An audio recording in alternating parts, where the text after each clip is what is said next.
परंतु सुरजेवाला कैथल से एमएलए नहीं बनेगा, चुनाव नहीं जीतेगा। शराब तो हम देते हैं तेरे को भाई। ये तो पिछली बार 2019 के अंदर दिल्ली के बाद छिंका टूटना था, लीला राम जी ने जीतना था। बनाया डूब के मर जाना चाहिए तेरे इस प्रकार की। अगर लीला राम जी का इतना बहम है, दोबारा सुरजेवाला के साथ भी दोबारा टिकट लेगा, दोबारा लड़ लेना, सारा बहम निकट जाएगा। अपने आप को कहता मैं हरियाणा प्रदेश का मुख्यमंत्री बनूंगा। क्यों बनाए भाई मुख्यमंत्री? आज कैथल वाले ने श्राप दिया, जो गलती से मुख्यमंत्री बन गया, सारा हरियाणा में श्राप देगा। हमारी तो पुकार ये है कि मुख्यमंत्री हमारे रणदीप सिंह सुरजेवाला जी बनाए। मैं हरियाणा का मुख्यमंत्री बनूंगा। बन लिया भाई, ना नौमन तेल होगा, ना राजा नाचेगी। और सुरजेवाला जी की लगाई हुई लाइटें और सड़कें दोबारा नहीं बनी लीला राम पे।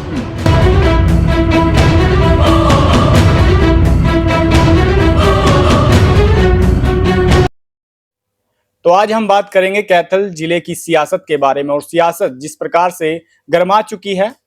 अगर बात करें तो विधायक लीला राम का एक बयान जमकर वायरल हो रहा है, जिसमें विधायक लीला राम श्राप देते हुए नजर आए, और तमाम वो सीधी बातचीत। हमारे साथ सोनू मचल जी मौजूद है, जो सुरजेवाला के निष्ठावान सिपाही है। फिलहाल इनसे बातचीत कर लेते हैं, क्या कुछ कहना है 2024 के समीकरण को लेकर, और विधायक लीला राम के बयान को लेकर इनकी क्या कुछ वो प्रतिक्रिया रहने वाली है। सोनू जी बहुत बहुत स्वागत है। सर, पहले तो मैं पत्रकार बंधु का स्वागत करता हूँ। सभी देश और प्रदेश वासियों को दीपावली की शुभकामनाएं देता हूँ। लीला राम जी भी एक छोटे से इंसान है, और वेद व्यास ऋषि बन रहे हैं, जो सुरजेवाला जी को श्राप दे रहे हैं कि सुरजेवाला जी को डूब के मर जाना चाहिए। मैं श्राप देता हूँ सुरजेवाला जी को।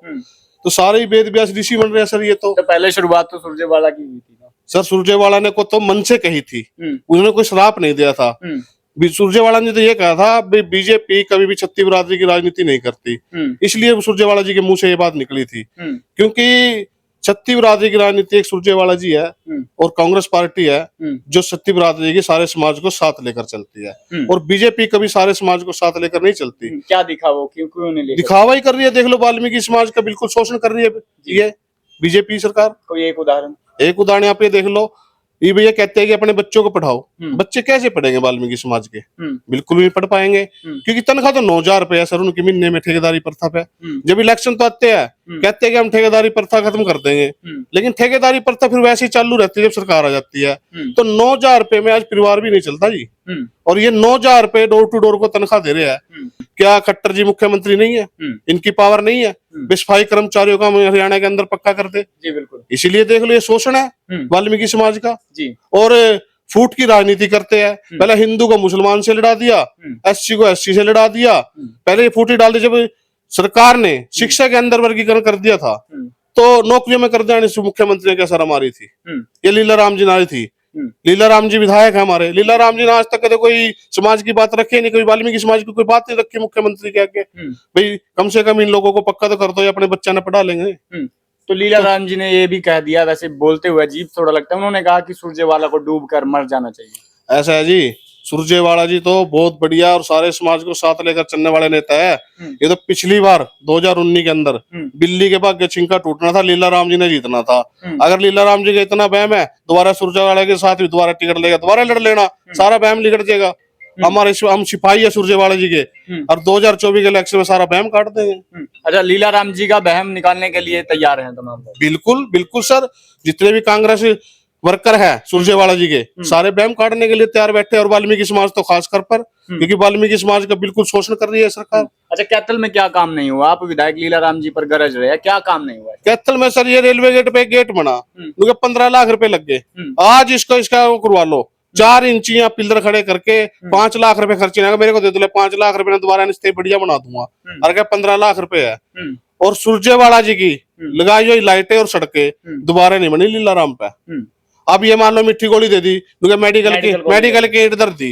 अरे मेडिकल की ईंट तो दर ही है, ये मनतिया को नहीं बे, या तो इसको बना के देखना। दोस्तों, मैं आपका अपना शिवम अत्री, हीरा कंसल्टेंसी कैथल से। आप हमसे tourist visa, student visa, work permit, PR filing करवा सकते हैं। सारे पैसे वीजा लगने के बाद। हम आपका समय भी बचाएंगे, पैसे भी बचाएंगे, और आपको धोखेबाजों से भी बचाएंगे। एक बार हीरा कंसल्टेंसी जरूर आए, आपकी अपनी हीरा कंसल्टेंसी कैथल। ये इलेक्शन आ लेंगे, इलेक्शन के बाद भी ये 5 साल नहीं बनना।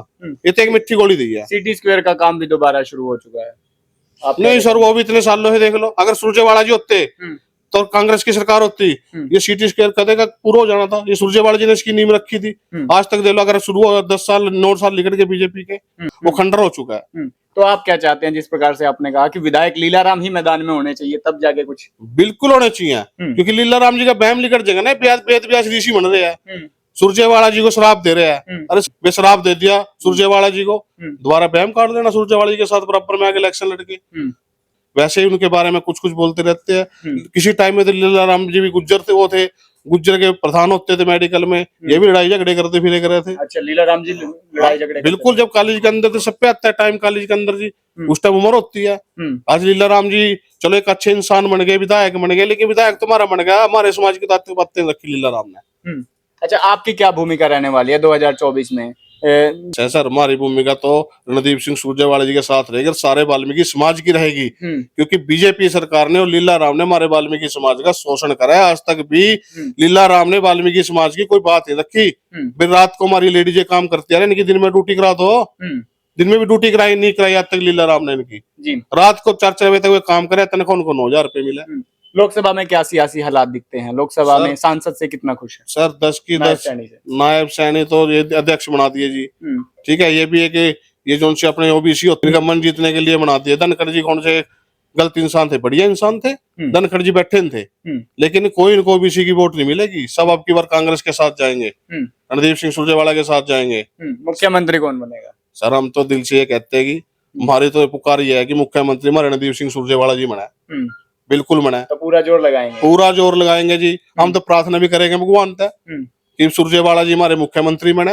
एक बढ़िया पढ़े लिखे और इतने बड़े नेता, इतने कद के, बहुत बड़ा कद है सुरजेवाला जी का। चलिए, 2024 के विधानसभा चुनाव में अगर सोनू मचल को सुरजेवाला कहते हैं कि सामने आइए और किसी विधानसभा सीट से चुनाव लड़िए, तो क्या सोनू मचल विधानसभा चुनाव लड़ने के लिए तैयार होंगे? सर अगर सुरजेवाला जी आशीर्वाद देंगे तो कहीं भी लड़ लेंगे जी, जड़े भी कहेंगे वहीं तो लड़ लेंगे। लेकिन सर हम तो सुरजेवाला के साथ खड़े हैं और उनके सिपाही बनकर खड़े हैं।